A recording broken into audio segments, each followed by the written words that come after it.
आयुर Bhaskar channel पे आप सभी का स्वागत है।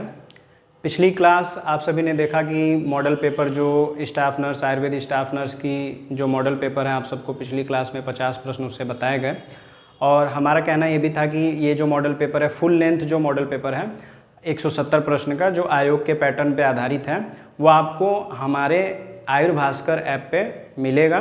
क्लास अगर अभी भी आपके पास टाइमिंग है 23 अगस्त तक का समय दिया गया है। जो कोर्स आपको 2500 रुपये में मिल रहा था 1000 रुपये में आपको वो कोर्स दिया जा रहा है, जिसमें आपके आल टेस्ट सीरीज और 4 मॉडल पेपर और टोटली जो है नोट्स वगैरह आपको वहाँ पे प्रोवाइड किए जा रहे हैं। अभी भी आपके पास समय है, तैयारी को आप अपने गति दे सकते हो।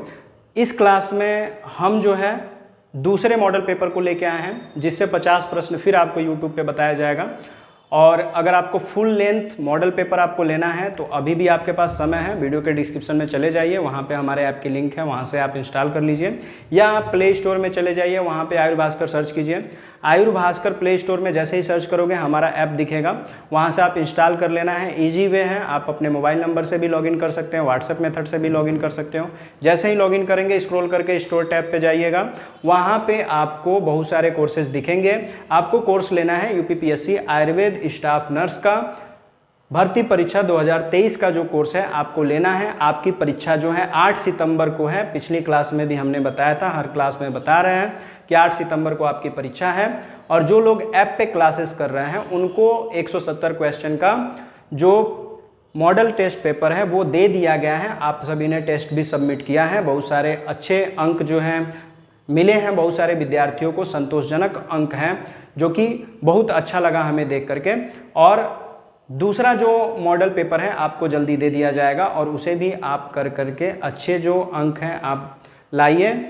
आपको बता दें, जिन्होंने अभी तक ऐप नहीं लिया है उनको बता दें कि आप जैसे ही टेस्ट सबमिट करते हो तो आपको आपका रैंक, कितने बच्चों से आप आगे हो वो भी दिखाता है। साथ में वहाँ पे ये भी शो करता है कि आपने कितने प्रश्न कितने समय में किए हैं, कितनी गलतियाँ हैं, कितना माइनस मार्किंग आपने पाया है, ये सारी चीज़ें होती हैं। तो चलिए बिना टाइम वेस्ट किए हम देखते हैं आज के मॉडल पेपर के 50 प्रश्न और इस मॉडल पेपर का पूरा जो क्वेश्चन है बाकी का 120 प्रश्न आपको आयुर भास्कर ऐप पे जब आप ऐप परचेज करोगे तो वो मॉडल पेपर आपको वहाँ पे मिलेगा। एक और अनाउंसमेंट कर दें कि जिन्होंने भी ऐप फुल लेंथ जो कोर्स है आपका नहीं लिए हो, आप यूपीपीएससी आयुर्वेद स्टाफ नर्स का अगर कोर्स नहीं लोगे तो जो 4-5 मॉडल पेपर हमारे द्वारा दिए जा रहे हैं जिनकी सटीकता है, श्योरिटी है कि परीक्षाओं में उससे क्वेश्चन जो है जरूर लड़ेंगे और वो परीक्षाओं पे आधारित है, पूरी तरह से आपको तैयारी कराया जा रहा है उसमें, तो वो कोर्स के अंदर ही आपको मिलेगा। पूरा जब कोर्स लेंगे उसी में दिया जाएगा, फ्री में आपको वो नहीं दिया जाएगा।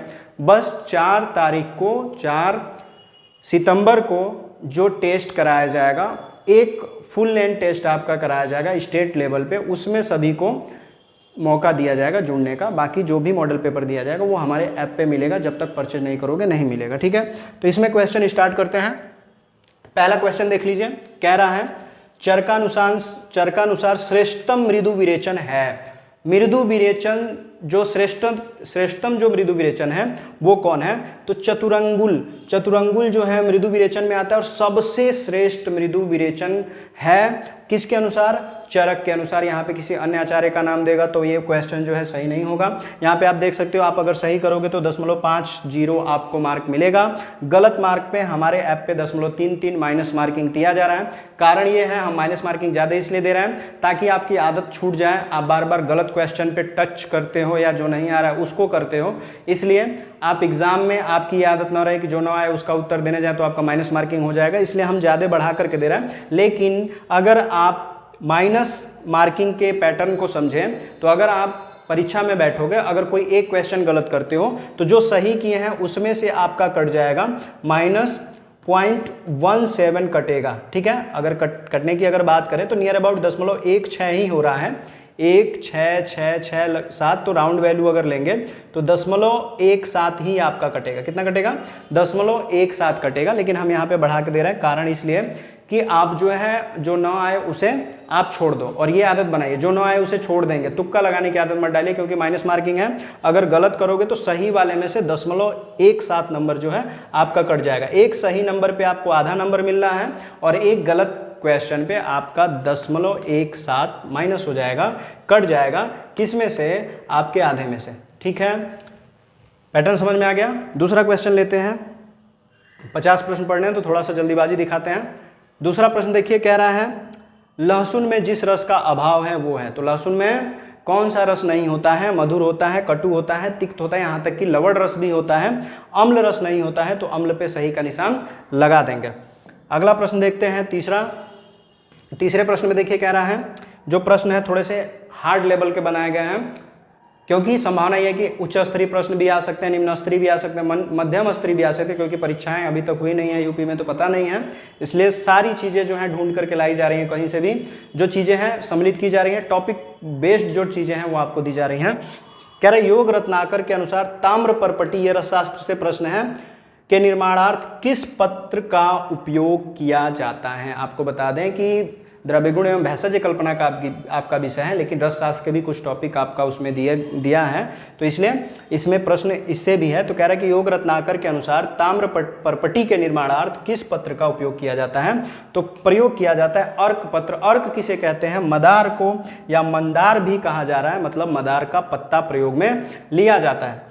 चौथा प्रश्न देखिए क्या कह रहा है कि रस कर्पूर की चिकित्सकीय मात्रा कितनी है? तो रस कर्पूर की चिकित्सकीय मात्रा है 1/64 से 1/32 रत्ती की मात्रा रस कर्पूर की प्रयोग की जाती है। अगर पुटपाक विधि से निर्मित स्वरस की मात्रा की बात करें, 5वां प्रश्न देखिए क्या कह रहा है, पुटपाक विधि से निर्मित स्वरस की मात्रा है, पुटपाक विधि से जो स्वरस निकाला जाता है उसकी मात्रा आचार्यों ने 1 पल बताई है। कितनी बताई है? 1 पल। पुटपाक विधि क्या होती है? ऐसी विधि जिससे मुलायम पत्तों से स्वरस नहीं निकल पाता है। सख्त पत्ते जो होते हैं, जैसे आप अड़ूसा का पत्ता देख लीजिए, नींब का पत्ता देख लीजिए, अगर उनसे रस नहीं निकल रहा है तो पुटपाक विधि से उनसे रस निकाला जाता है। पुट बना करके, पुट में उन्हें पका करके उसका रस निकाला जाता है। लंबी विधि है, क्लास में आपको बताया गया है। 6वां प्रश्न देखिए, छोद का पर्याय है, छोद डैश का पर्याय है। तो छोद किसका पर्याय है? चूर्ण का। चूर्ण का पर्याय छोद भी है, ठीक है, और चूर्ण को छोद भी कहते हैं, छोद को चूर्ण भी कहते हैं, ठीक है। अगला प्रश्न देखिए, सारंगधर ने मंथ निर्माण के लिए कितने गुना जल का निर्देश किया है? तो मंथ कल्पना के लिए आचार्य सारंगधर ने 4 गुना जल का विधान जो है बताया है। याद होना चाहिए, कॉपी में नोट होना चाहिए, जितना याद करोगे उतना अच्छा रहेगा। हम तो चाहते हैं कि जितने भी बच्चे पढ़ाई कर रहे हैं सभी जो है प्री एग्जाम में पास कर जाएं, लेकिन ऐसा पॉसिबल नहीं है। जो मेहनत करेंगे वही पास होंगे, और जो प्री में पास होंगे वो और ज़्यादा मेहनत करेंगे, तो वो सिलेक्शन उनका पक्का है। दिशा निर्देश हमारा जिस हिसाब से दिया जा रहा है उस हिसाब से अगर फॉलो करेंगे तो सिलेक्शन तो पक्का होगा ही, और पूरा अपना खून पसीना लगा दीजिए भर्ती निकालने के लिए, ये बहुत ही ज़रूरी है, ठीक है। 8वां प्रश्न देखिए, कह रहा है कि बटी निर्माणार्थ मधु की मात्रा है। बटी निर्माण के लिए मधु, शहद की मात्रा कितनी चाहिए? तो चूर्ण के समभाग, मतलब कि अगर हमें चूर्ण लेना है तो जितनी मात्रा में चूर्ण होगा उतना ही हमें शहद लेना होगा। जनरल क्वेश्चन है, किसी आचार्य का नाम नहीं दिया है तो उत्तर वही होगा। 9वां प्रश्न देखिए, शानदार प्रश्न है, संजीवनी बट्टी में निम्न में से कौन सा द्रव्य नहीं होता है? तो संजीवनी बट्टी में कुचला नहीं मिलाया जाता है, कुचला नहीं होता है। ये क्वेश्चन जो है फार्मासिस्ट के लिए भी इंपॉर्टेंट है। फार्मासिस्ट की डेट जो है एग्जाम की जैसे ही रिलीज होगी उसके लिए भी अपडेट आपको दिया जाएगा, और आप सभी तैयारी कर रहे हो, ऐप पे लगे हुए हो, और एग्जाम की डेट जैसे ही आती है, सिलेबस जैसे ही आता है, तो आगे की चीज़ें आपको दिशा निर्देश हमारे द्वारा दिया जाएगा, ठीक है। 10वां प्रश्न देखते हैं, इसमें कह रहा है अति विषा का प्रतिनिधि द्रव्य है। तो अति विषा का प्रतिनिधि जो करता है वो है नागरमोथा। क्या है? नागरमोथा। लिख लेना है, याद कर लेना है। 11वां प्रश्न देखिए, कह रहा है सीतोपलादी चूर्ण में त्वक और सीता का अनुपात है। ये भेषज कल्पना का प्रश्न है जो अभी आपको बताया जा रहा है। त्वक यानी कि दालचीनी, दालचीनी को त्वक कहा जाता है, और सीता किसे कहा जाता है? मिश्री को कहा जाता है। सीता किसे कहते हैं? मिश्री को। त्वक किसे कहते हैं? दालचीनी को। इनका अनुपात कितना होता है? 1/16 का, मतलब 1 भाग आपका दालचीनी और 16 भाग मिश्री होगा सीतोपलादी चूर्ण में, ठीक है। आगे 12वां प्रश्न देखिए, कह रहा है पीतल में तांबे और जस्ते का अनुपात है। तो पीतल में तांबे और जस्ते का अनुपात क्या है? धातु से प्रश्न है, और ये भी रस से जोड़ के देख सकते हैं, भेषज कल्पना में भी देख सकते हैं। तो पीतल में तांबे और जस्ते का अनुपात 2/1 का होता है। कितना होता है? 2/1 का। लिख लीजिए और याद कीजिए। किस एक गुल योग का घटक शुद्ध गंधक भी है? किस एक गुग्गुल का योग घटक शुद्ध गंधक भी है? इनमें से सभी जो है गुग्गुल के योग हैं, लेकिन इसमें से एक ऐसा योग है जो कि घटक द्रव्य है किसका? गंधक का। तो सिंहनाद गुग्गुल, इसमें गंधक भी शुद्ध रूप से मिलाया जाता है। 14वां प्रश्न देखिए, कह रहा है कि जीवक ऋषभक के अभाव में ग्रहण करना चाहिए। तो जीवक और ऋषभक के अभाव में हमें बिदारी कंद जो है ले लेना चाहिए। अगर जीवक ऋषभक नहीं मिलता है तो दोनों के जगह पे हम बिदारी कंद का प्रयोग औषधि निर्माण में कर सकते हैं। 15वां प्रश्न देखिए, अगर हम देखें तो यह आधुनिक के आधार पर भी है और आयुर्वेद में भी सम्मिलित किया जाता है। भारत में medical termination of pregnancy act कब पारित हुआ? अगर आप देखें तो प्रसूति से इसको जोड़ सकते हैं। तो medical termination of pregnancy act कब पारित हुआ था? 1971 में पारित हुआ था। कब पारित हुआ था? 1971 में, याद रखना है। 16वां प्रश्न देखिए, कह रहा है कि दी सप्रेशन ऑफ इम्पोरल ट्रैफिक एक्ट 1956 प्रतिबंधित करता है किस चीज को? लैंगिक उत्पीड़न को। किसे? लैंगिक उत्पीड़न को। ये जीके जीएस से भी जोड़ सकते हैं, लेकिन इसको हम प्रसूति में ही लेकर के चलेंगे। 17वां प्रश्न देखिए, कह रहा है अष्टांग हृदय के अनुसार विष शरीर में सर्वप्रथम दूषित करता है। यह भी आपका किस सेक्शन से प्रश्न है? द्रव्य गुण एवं भेषज कल्पना का जो विषय है उसमें विष का सेक्शन दिया हुआ है रस शास्त्र से, उसमें प्रश्न है। तो अष्टांग हृदय के अनुसार विष शरीर में सर्वप्रथम दूषित करता है रक्त को। विष जो है सबसे पहले किसे दूषित करता है? रक्त को, लेकिन अष्टांग हृदय के अनुसार बताया जा रहा है। अगला देखिए, कह रहा भारतीय दंड संहिता की धारा 309 का संबंध है किससे? आत्महत्या से। मतलब कि अगर दंड संहिता धारा 309 लगती है तो अगर कोई आत्महत्या कर रहा है तो उस पर यह धारा लग सकती है। मतलब आत्महत्या का संबंध जो है डायरेक्टली जो है 309 धारा जो है लगी, अगर कोई सुसाइड अटेम्प्ट करना चाहता है या कर रहा है तो। ठीक है। निम्न में से आदि बल प्रवृत्त रोग है, आदि बल प्रवृत्त रोग है आपका कुष्ठ। मतलब आदि बल प्रवृत्त जो रोग है कुष्ठ होता है, जो आपके आदि बल पे प्रहार करता है। 20वां प्रश्न देखिए, कह रहा है निम्न धातु क्षय में प्लीहा वृद्धि होती है। ये है व्याधि विज्ञान एवं उपचार से। तो मेद, निम्न धातु क्षय में प्लीहा वृद्धि होती है। किस धातु क्षय में? मेद में। जब मेद का धातु क्षय होता है तो प्लीहा जो है, प्लीहा में वृद्धि हो जाती है। 21वां प्रश्न देखिए, कह रहा है जृंभ ज्वर का विशिष्ट पूर्ण रूप है तो वातिक। जृंभ ज्वर का विशिष्ट पूर्ण रूप क्या है? वातिक होता है। 22वां प्रश्न देखिए, आमा अतिसार में सर्वप्रथम नहीं दिया जाना चाहिए। तो आमा अतिसार में सर्वप्रथम संग्राही औषध नहीं देना चाहिए। ठीक है। आम अतिसार अगर है तो संग्राही औषध उसमें प्रस्थ करना चाहिए, नहीं देना चाहिए। 23वां प्रश्न देखिए, कह रहा चरक संहिता में वासाघृत का रोगाधिकार है। चरक संहिता में वासाघृत जो है रक्त पित्त पे काम करता है। चरक संहिता में वासाघृत का रोगाधिकार जो है रक्त पित्त के लिए बताया गया है। ठीक है, नोट करेंगे। 24वां प्रश्न देखिए, सुश्रुत ने शस्त्र कर्म के प्रकार बताए हैं। शस्त्र कर्म के प्रकार सुश्रुत ने कितने बताए हैं? शल्य में भी ले सकते हैं, प्रसूति से जोड़ सकते हैं। 8 तरह के शल्य शस्त्र कर्म के प्रकार जो हैं बताए हैं। सुश्रुत ने शस्त्र कर्म के प्रकार 8 बताए हैं। ये आ गए आप कहाँ पे?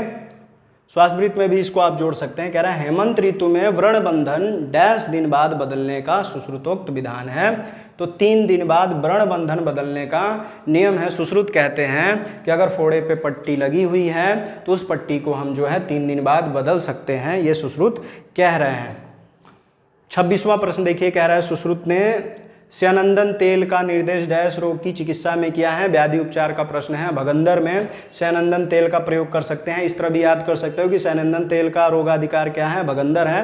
प्रश्न ऐसे भी हो सकता है, स्यानंदन तेल का रोगाधिकार क्या है? तो भगंदर है। सुश्रुत ने स्यानंदन तेल का निर्देश किस रोग की चिकित्सा के लिए किया है? ऐसे भी हो सकता है। तो आप उत्तर पे टिक मारोगे भगंदर। ठीक है। 27वां प्रश्न देखिए, कह रहा है ऊर्ध्व शरीरगत स्वयथुगत दोषों के कारण होती है। तो ऊर्ध्व शरीर मतलब कि ऊपरी शरीर के ऊपर जो है स्वयथुगत दोषों के कारण होती है आमाशय। क्या है? ऊर्ध्व शरीरगत स्वयथुगत दोषों के कारण क्या हो रहा है? आमाशय। ठीक है। 28वां प्रश्न देखिए, शिरोत्पातगत व्याधि है, सिरोत्पातगत व्याधि है, मतलब सिर का उत्पाद जिसे, मतलब कि उत्पात मतलब कि जो परेशान कर देती है, सिरोत्गत ऐसी बीमारी है जो उत्पात मचाती है, वह व्याधि जो है किससे संबंध रख रही है, तो नेत्र से। मतलब कि नेत्र में अगर व्याधि हो रही है, नेत्र में दिक्कत हो रही है, तो सिर में भी उत्पात होता है, ऐसा व्याधि के अंतर्गत माना गया है। 29वां नंबर प्रश्न देखिए, कह रहा है लिंगनाश पटलगत रोग है। लिंगनाश डैश पटलगत रोग है, तो लिंगनाश कौन सा पटलगत रोग है, तो चतुर्थ पटलगत रोग के अंतर्गत लिंगनाश को रखा गया है। 30वां प्रश्न देखिए, 30वें प्रश्न में कह रहा है अल्बेरूनी भारत आया था। तो अल्बेरूनी जो है 11वीं शताब्दी में भारत आया था। कब भारत आया था, 11वीं शताब्दी में अल्बेरूनी जो है भारत आया था। जीके जीएस का एक प्रश्न जो है डाल दिया गया आपका यहाँ पे। 31वां प्रश्न देखिए, कृश एवं स्थूल दोनों के लिए हितकर है। कृश एवं स्थूल दोनों के लिए हितकर किसे बताया गया है, मध्य को। जनरल प्रश्न है, प्रत्येक कंपटीशन में आयुर्वेद वाले में देखने को मिल जाता है, नोट कर लीजिएगा। मोस्ट इंपॉर्टेंट में जो पतले हैं मोटे हैं उन दोनों के लिए जो है हितकर मध्य को बताया गया, यानी कि मदिरा। 32वां प्रश्न देखिए, कह रहा है अंगसाद डैश का लक्षण है। अंगसाद मतलब अंगों में अगर एक तरह से हरास होता है या एक तरह से तनाव होता है, दर्द होता है, तो यह किस बीमारी का लक्षण है, तो ए और बी यानी कि कफ वृद्धि और वातक्षय, इन दोनों में, ये वाला ऑप्शन सही होगा, इन दोनों में अंगसाद होता है। ठीक है, इन दोनों दोषों के वृद्धि के लक्षण है। 33वां प्रश्न देखिए, कह रहा है बस्ती के अयोग्य हैं। तो बस्ती के अयोग्य बी और सी कह रहा है, जो प्लीहा रोगी हैं और छतोरस्तक हैं या जिनमें क्षति हुई है किसी चीज़ की, उन दोनों को बस्ती नहीं दिया जाता है। छतोरस्तक या छतो उदरस्तक भी कह सकते हैं, जिनके उदर में क्षति हुई है वो, और जिनको प्लीहा रोगी जो हैं वो बस्ती नहीं करा सकते हैं, वो बस्ती के अयोग्य हैं। 34वां प्रश्न देखिए, चरकोक्त योगियों के ऐश्वर्य बल हैं। चरकोक्त योगियों के ऐश्वर्य बल कितने हैं, 8 हैं। चरकोक्त योगियों के ऐश्वर्य बल 8 बताए गए। चरक ने योगियों के 8 ऐश्वर्य बल बताए हैं। 35वां प्रश्न देखिए, आचार्य चरक ने हृदय व्यथा लक्षण बताया है सद्योग्रहित गर्भा का। सद्योग्रहित गर्भा का जो लक्षण है हृदय व्यथा है, मतलब हृदय में सूल या दर्द जो है सद्योग्रहिता का लक्षण बताया गया है चरक के अनुसार। ठीक है, अब अगर देखें, एक मिनट,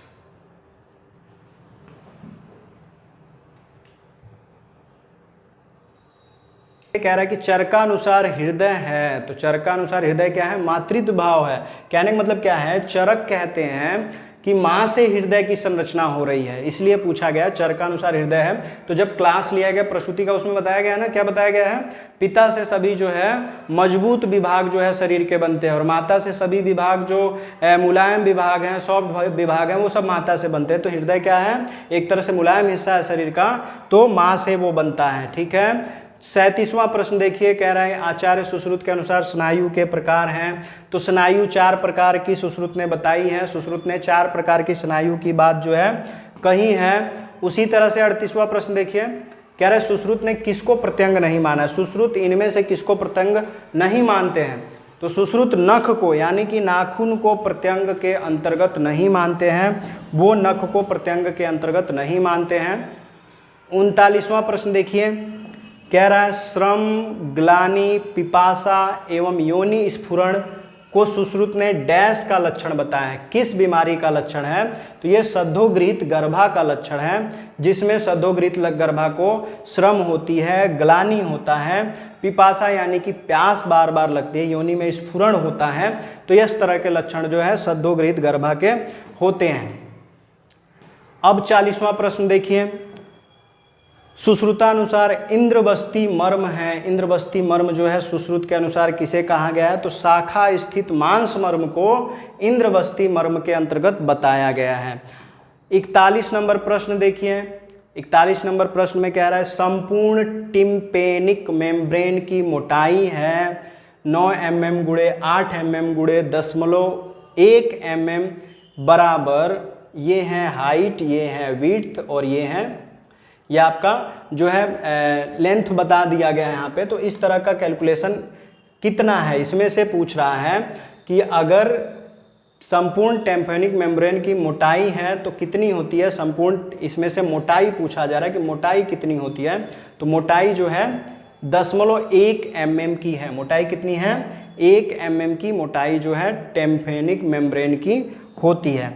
अगला प्रश्न देखिए 42वां नंबर, कह रहा है संग्रहकार ने अर्श रोग में विशेषकर पथ्य बताया है।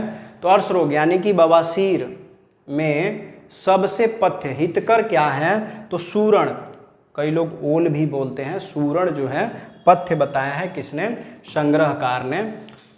आचार्यों ने भी बताया है कि सूरण जो है अच्छा होता है अर्श के लिए। 43वां प्रश्न देखिए, अष्टांग संग्रह के अनुसार निषिद्ध दंतवन है या दांतोन भी कह सकते हैं। तो धव का जो दातुन है, धव का दातुन वो निषिद्ध है, उसे करने के लिए आचार्यों ने नहीं बताया, बाकी अर्क वट अपमार्गा कर सकते हैं। 44वां प्रश्न देखिए, कह रहा है मुख शोष में संग्रहकार के अनुसार हितकर है। तो जो भी संग्रहकार हैं उनके अनुसार मुख शोष में क्या कर सकते हैं, तो लता कस्तूरी को मसूड़ों पे रगड़ सकते हैं, ये इसके लिए हितकर होता है। लता कस्तूरी, कस्तूरी हिरन से भी प्राप्त होता है लेकिन लता पौधे से भी प्राप्त किया जाता है।